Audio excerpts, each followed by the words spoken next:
All right. Welcome to the State of Sports podcast. Once again, I am one of your hosts, Peyton Smith. I'm Mac Dolphy. I'm Nick Cacario. And I am Matt Leong. And today we're going to cover the three major sports and recap what has happened over the past week and weekend. First, we'll tackle the NFL. Man, the NFL was really ridden with injuries this past week. Any Bay Area Niner fans know very well three of their big players, Jimmy Garoppolo, Nick Bosa, and Raheem Mostert, all out with serious injuries. In addition, the Raiders, Peyton, I know you're going to want to talk about the Raiders beating the Saints, the Falcons collapse, what's new, Russell Wilson putting on a show, Sunday Night Football, Cam also putting on a show too. I'm eager to see how that is. And then obviously the Niners and the Vikings, due to injuries, in trouble. So, Peyton, let's get started with you. I know you want to talk about your Raiders, or I don't know if they're your Raiders anymore because they're in Las Vegas now. What? No, of course. As long as they're the Raiders, they're still my Raiders. So it's okay. They may not be in Oakland anymore, but still the Raiders nonetheless. But yes, I'm excited to talk about. I just want to talk about their offense and Josh Jacobs specifically, because I've been saying this for a long time. Since Josh Jacobs came into the league, you need to watch out for this guy, because this guy is one of the premier running threats of the NFL today. And I feel like the past 2 weeks he has shown that. And you can see in this last game against the Saints, he determines the tempo, he determines everything that goes on for the Raiders. And it's really their whole game plan. He's really made the running game the Raiders' staple so far this season. And I'm excited to see them continue to carry the workload. Yeah, I got to say, Josh Jacobs, you've been really spot on with him ever since like last year. I know he hadn't shown as big of star potential as he's shown this year, especially with his week one performance against the Panthers. But this week, 27 carries, 88 yards, at least on the rushing end. Definitely put up some solid numbers there. And you have to say that John Gruden's definitely worked out that West Coast style of offense where the short passing game and the running game really complement each other. And it's just a general trudging down the field, obviously getting to score. Yeah. Let's see. The Falcons, once again, collapsing, this time at the hands of the Dallas Cowboys, as much as I hate to regret it. The Dallas Cowboys looked really good, especially in the later ends of that game. Dak Prescott.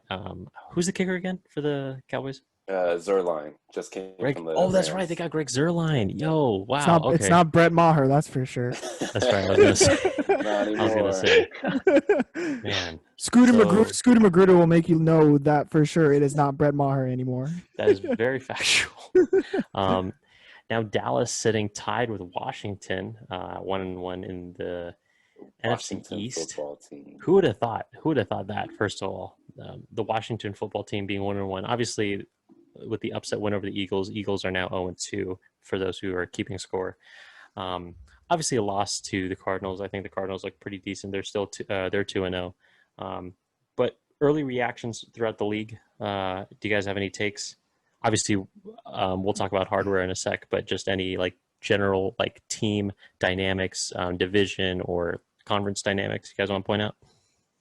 I mean, I really hate giving props to the Raiders because Peyton is my roommate, and like anything I can hold over his head is like the best thing in the world to me.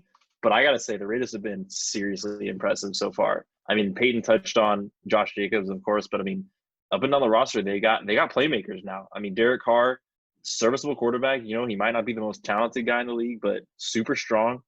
You got Darren Waller going absolutely off. I think the broadcast tonight was talking about how they think he's like maybe a top 2, top 3 tight end in the league. And like, if you had told me that maybe like last season, I would have been like, I don't think so. But the way he's come out of the gates, like he is making a super, super strong case for it. The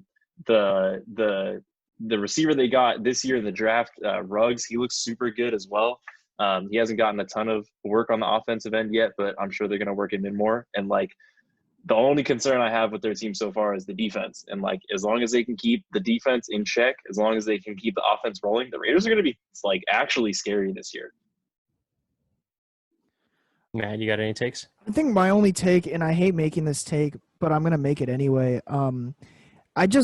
It just impresses me how good Seattle is every single year. Like ever since Russell Wilson took over at QB, and this is just kind of like, you know, a take that's pretty common, but it's just they never seem to like rebuild. They always just retool.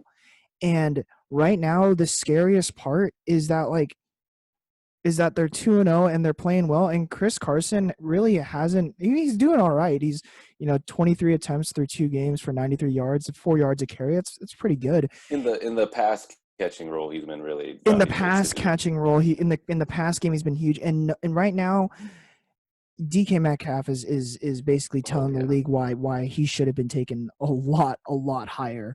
I don't know why people. like they like to call him. I don't know why people were sleeping on him. Like, this dude's a freaking like physical specimen. Like, he's huge. People are saying He's the next Megatron.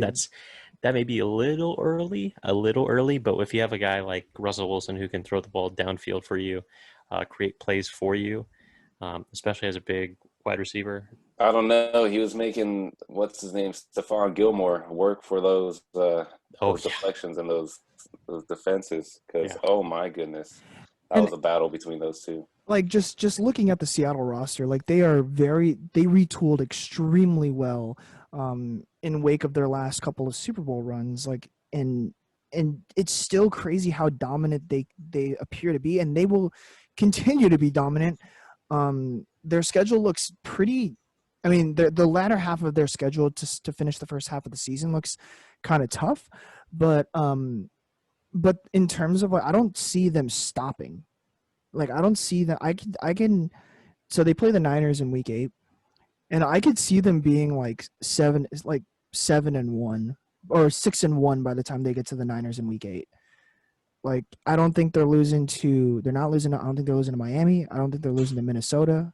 I don't think they're losing to Arizona. So, and the only one that I think that they could possibly lose to right now is Dallas. And even though Dallas just barely came off of their win, it was really well played towards the end. But I think that legitimately Seattle could be 6-1 by the time they get to the Niners in Week 8. So, scary. It's scary. So that's my take for the early season. I think that's totally reasonable. The only thing I wanted to touch on was as long as the Seahawks can stay healthy, they'll be doing well, which I know is a topic we really got to cover because Week 2 was absolutely brutal in terms of injuries. I mean, you've got the 2 best running backs in the game, Saquon Barkley and Christian McCaffrey, both going down with injuries. I mean, you guys got to help me out here because like there's literally just too many names to remember. Aaron Jones, any name off the 49ers roster right now, and they're probably injured. Yeah, Jimmy G, Nick Bosa. I mean, huge pieces going down. Like we see a litany of injuries every week in the NFL because it is obviously a contact sport. But this has just been insane. Like the high caliber players that have been taken out this week, it's just sad to see, man. But again, I guess that's another interesting talking point. People talk about how there was no preseason games or any like walkthrough games like that. So does that really affect regular season play or people getting injured early? Is that a reason why, or is it just one of those freak things that just happens week to week that we just, you just question why anyway? But I don't know. That's going to be a question that hopefully we'll get the answer to. But as of right now, like it definitely looks like it's had a detrimental effect not having like those extra couple of weeks to gear up and get yourself used to the hitting again. It looks like a bad decision. So. Yeah, it's tough for it's a tough product for the NFL to sell now, especially with the team that came off a Super Bowl loss, a really close loss to the Chiefs, and San Francisco 49ers now losing 3 of their biggest pieces, probably arguably their 3 biggest pieces.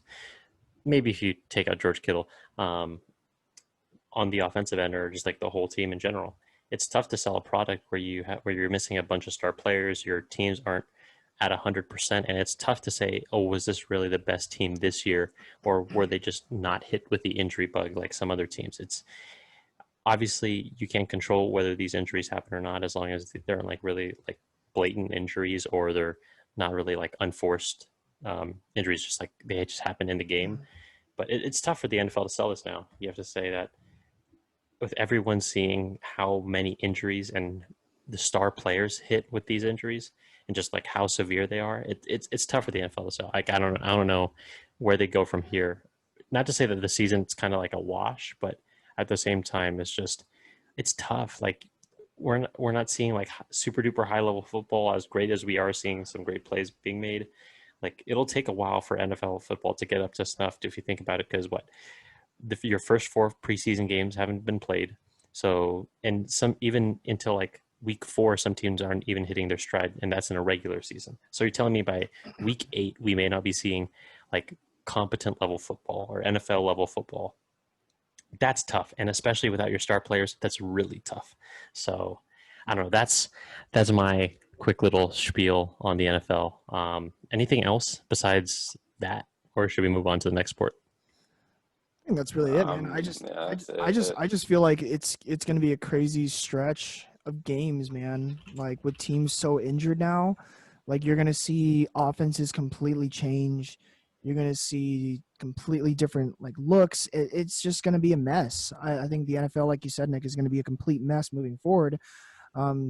Just in light of the fact that there are huge players who's literally impact a team's defensive and offensive scheme. And now you're going to have to a lot of teams are going to be in a scramble. Yeah, exactly. So yeah, that's NFL week 2. Obviously, their games have been happening, but no real big movement. Obviously, the NFC West looks pretty good. Even though the Giants are 1-1, everyone there still has like a plus 14 point differential, which is kind of crazy. But without further ado, let's get into the NBA. 2 series going on right now. Just everyone should have their eyes on if they're not already on. Miami Heat up 2-1 against the Boston Celtics, and the Los Angeles Lakers up 2-0. Who would have thought after, like, with 30 seconds left in the game that would be the case, but 2-0 against the Denver Nuggets. Which game and which storyline do you guys want to start with first?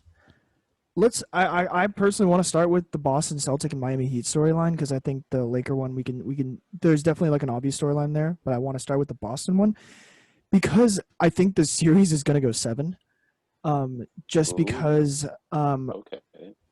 I think literally, so I don't know if you heard the report or not, but like after game 2, Marcus Smart, and you could like Brad Stevens was walking by the locker room and you could hear Marcus Smart like audibly through the walls and things being thrown around.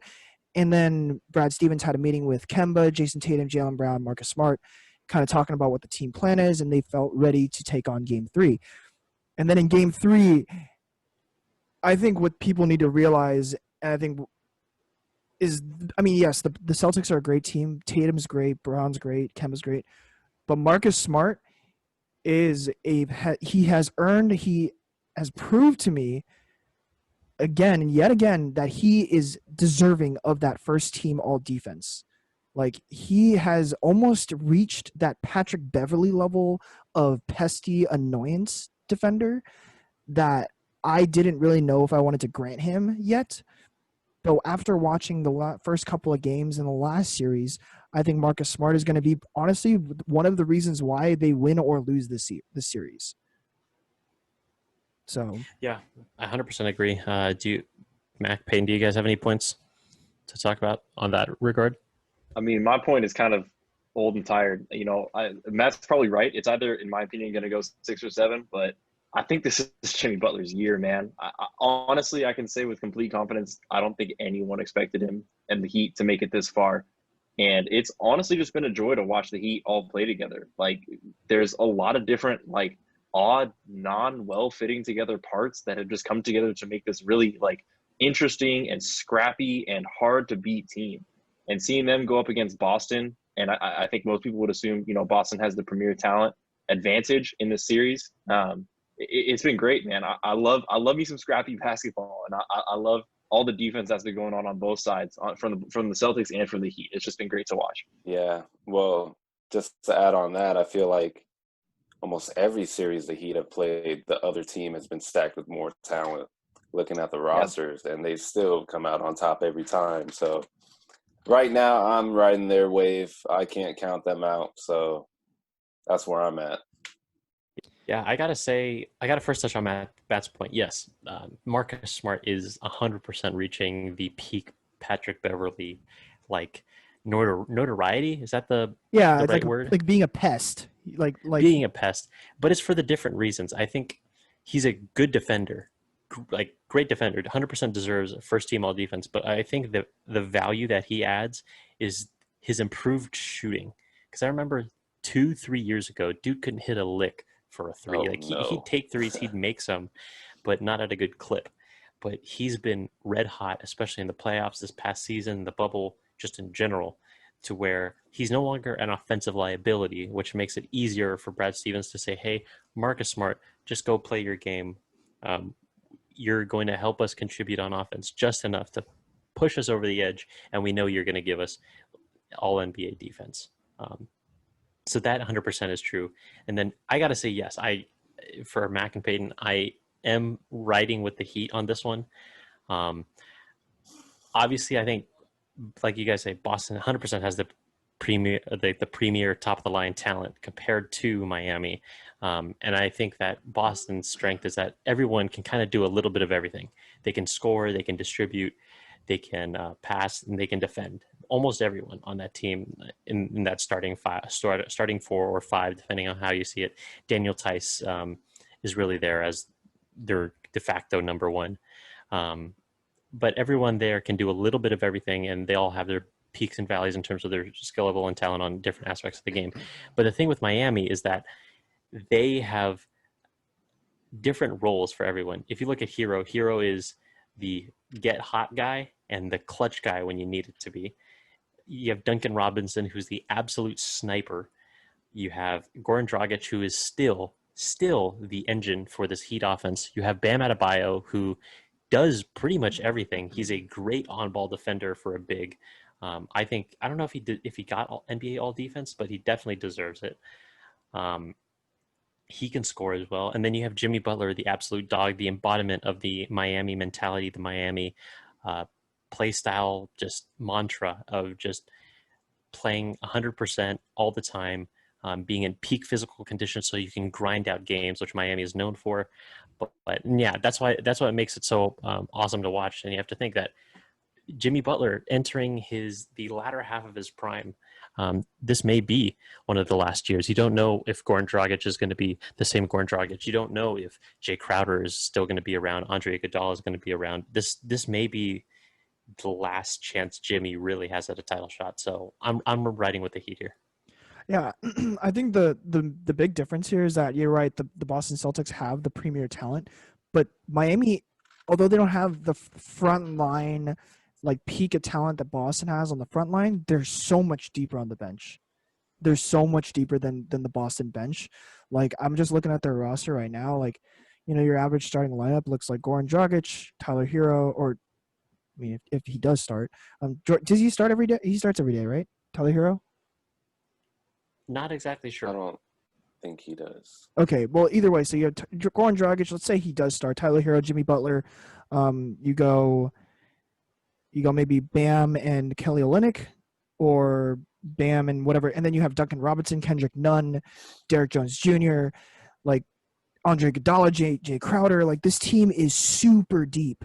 Like, not just in. Forgot about Kendrick Nunn there. Yeah, not even just in name value, but in play value, they're super deep. Like, I'm not super uncomfortable rolling out a lineup that includes Kendrick Nunn, Tyler Hero, Jay Crowder, Duncan Robinson, and Derek Jones Jr. Like, I wouldn't be uncomfortable rolling that out against the Celtics starting 5. And that's not even including some of their biggest pieces. So, but yeah, I think it's good. Let's move on to the other, conference finals that's going on. The Lakers and the Nuggets. Lakers hold a 2-0 lead as of, September 21st, the 21st night of September. So yeah, I got it in there. I love it. yeah.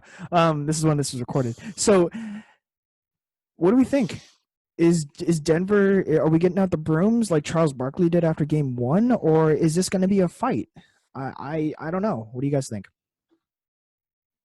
I think it's going to be a total fight. I think people have underestimated this Nuggets team at every single turn in this playoffs, and honestly, I think it's been a bit of a benefit to them. Like, I don't feel like I remember the one interview that Jokic had after the Game 7 win against the Clippers, and the reporter asked him, they were like, what kind of pressure must you be feeling going against this Lakers team? Like, how are you going to deal with that? How are you going to handle that emotionally and mentally? And Jokic was just like, I don't think there's any pressure on us. None of the media pays attention to us. Like, LeBron and the Lakers, they have all the pressure on them. They're supposed to win. And, like, I think that's a huge, huge factor for them because, like, they've been the comeback kids. They've come down from 2 3-1 deficits to make it to where they are right now. So I don't think they're going to be looking at 2-0 and thinking that this is any sort of, like, major challenge. Like, they could rattle off 2 wins here real quick and be right back in the series with all the momentum in their favor. Like, the Lakers look great, but game 2, that AD game-winning shot, if that didn't go down, Denver was going to win that game. Like, if that had gone into overtime, Denver was winning that game. If AD had been pushed off of that shot or made LeBron take it, Denver was winning that game. Like, I feel like it was a lot closer than people are kind of representing it to be. And I feel like Chuck needs to stop being so disrespectful and getting out the brooms on every single series that starts like 1-0. Okay, I wouldn't say get out the brooms, but I think you can wrap it up, honestly, at this point. It's hard to bet against this Lakers team right now. They are that I would say that game was the game for the Nuggets to strike. If they didn't, since they missed out on that opportunity, they kind of lost the series right there. Because, like I said at the beginning of the series, this Laker team you cannot get down against at all. Like they're not. I mean, of course, that's been the trend for the Nuggets this playoffs, but that's not gonna fly with the Lakers and with LeBron James especially. These guys are too good for a young squad to come in and do whatever they want against them. Or, it's I believe in the Lakers too much to put any faith into the Nuggets of winning this series. So at most I see it going at 6 games, but right now I will comfortably say Lakers in 5. I have to 100% agree. Sorry, Mac. Whether this is coming from my childhood Lakers fandom or what, I think, the Lakers are too experienced. They have too many vet players who have been there, done that, to get cocky with a 2-0 lead, especially when they barely won thanks to Anthony Davis' game-winning shot. You also have to take into account how they responded to losing the first game of the series. The first 2 series. Portland, they got down 1-0. Houston, I believe they also got down 1-0. And they proceeded to rattle off 4 straight games. And it was just over like that. I think the Lakers have to treat this one like a loss. They have to say, hey, we barely made it out here, and we have to play better. And I think this is when you're really going to see them kick it in gear. And it would take nothing short of Jamal Murray and Nikola Jokic both going off, having solo performances for the ages for them to take a game back in the series, in my opinion. Why? Because I think the Lakers are too good on defense, especially when it counts. And the Lakers can also kick it into transition offense. And once they start running and they start outrunning, especially a team that's not known for the defense in Denver, it is 100% over. And I think the Lakers got cocky, and that's why they blew away the lead. But I think they've learned from their lessons, and they're just going to treat the series like business. Maybe take the next 2, but comfortably Lakers in 5. Yeah, 100%. And I think one last thing, and then we'll switch over to baseball. I think this Laker team is what they remind me of is the 2013 Boston Red Sox. Because the 2013 Boston Red Sox were not only an extremely talented team, but they were also in a year where they were responding to extreme tragedy. Like they were responding to the Boston Marathon, like tragedy. So they had an extra community ulterior motive to fuel them more than just the drive to win a championship. And I think the Lakers are also in a similar scenario when they're trying to honor Kobe Bryant by trying to grind it out and win a championship. That's just when you're in a sports game, you look for every single thing to fuel you in addition to you just wanting to win a championship. And I think the Lakers have that, and that's going to propel them to possibly win this championship. But enough about that. We're going to move over to baseball, which is my personal favorite. I love talking about baseball, and let me tell you something. It is going to be a absolute mess in the National League. So right now, congrats, first of all, congrats to the Padres. I know, Nick, you're waiting for that. Congratulations to the Padres. First playoff appearance since 2006. It's been a long time coming. I'm sorry about 2010, denying you guys of that spot, but it actually I think it made this playoff appearance that much sweeter. So the Dodgers and the Padres have clinched their spots. They punched their tickets to the postseason. Those are the only two teams in the National League. You have the Cubs, who are pretty much there, who are pretty much going to punch their ticket. Peyton said to watch out for them a while back, and I didn't really listen to him, but he said it, and here they are. St. Louis is right there, and then the wild card situation gets absolutely just abysmally. It's just atrocious on how much team movement there is, but it's actually really exciting. So with the wild card teams, you have St. Louis, who's barely leading in the second spot in the Central. You have Cincinnati, Philly, Milwaukee, and San Francisco are all separated by 1 game. Just think about that. St. Louis, Cincinnati, Philadelphia, Milwaukee, San Francisco. Actually, St. Louis and San Francisco are separated by 2 games. That is the spread right now. Literally the bottom 4 teams in the National League could be changed in an instant, in like 3 days. We could be seeing a completely different playoff picture in 3 days. In the American League, a little different. You got 4 teams who have already punched their tickets. The Rays, the White Sox, the Twins, and the Yankees. Shout out to Oakland. They're gonna win their division, and that's huge considering it's been a while since they've won it, ever since the rise of the cheater Astros. It's a lot tougher when you don't know what pitch is coming. And so you have Cleveland and Toronto, who are in Seattle, who's on the outside looking in. But we're running out of time here, but does anyone have a team that they really are excited about moving forward into the postseason, which is in a week? I'll go first here because I don't have much to say about it, but keep your eyes on St. Louis. They're always dangerous, especially come playoff time, and they've been ramping it up lately. So I think they've got their eyes on that wild card spot, and I don't think they're going to be happy if they don't get it. Peyton? Nick, you got anything? I know you want to talk about the Padres. Okay. So I want to talk about the Padres.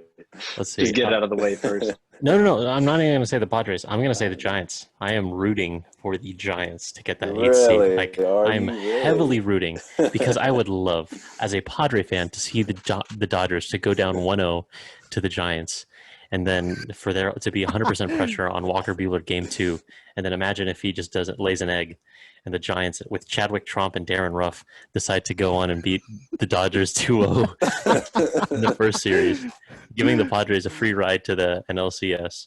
I don't know why I show up to these meetings anymore, man. Okay, but in all seriousness, I'm skeptical of the Cardinals, though. They do have a ton of doubleheaders to go because they did set out a few games due to COVID-19. So you also got to keep that in check there.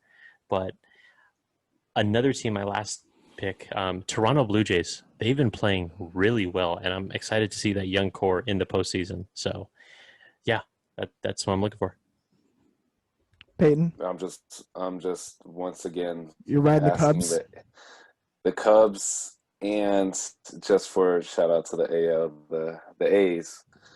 I mainly want to see the A's go far because, God, it's been such a long time since they went far. And I just have so many friends from back home that always root for the A's every year, diehard fans. And, man, it sucks to see their heart broken every year. So I'm really hoping they can actually carry some momentum into the postseason and actually come away with something this year.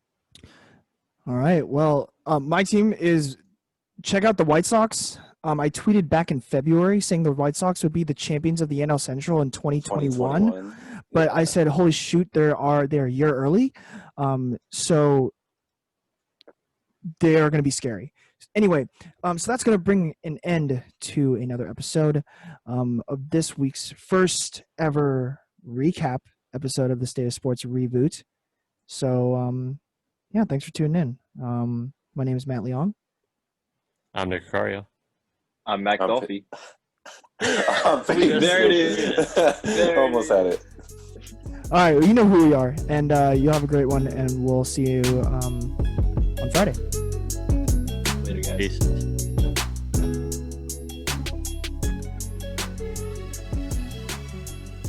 Hey everyone, it's Nick from State of Sports. Thanks again for tuning in to another episode of the State of Sports podcast. If you don't already know, we are on all of your podcast streaming platforms. That means Spotify, Anchor, Apple Podcasts, Google Podcasts, just to name a few. If you're on Apple, don't forget to leave us that 5-star rating. We really appreciate it. It helps us expand our podcast that much further.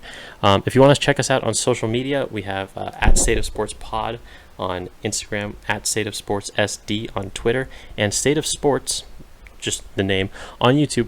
That's right, we do have a YouTube. So those who are watching there, those who are watching the first few videos on YouTube, thank you. If you can, please drop a like and subscribe for more State of Sports content. And don't forget to drop a comment too. Your feedback, as always, helps us become a better podcast. So that's all for now. See you in the next one. Peace.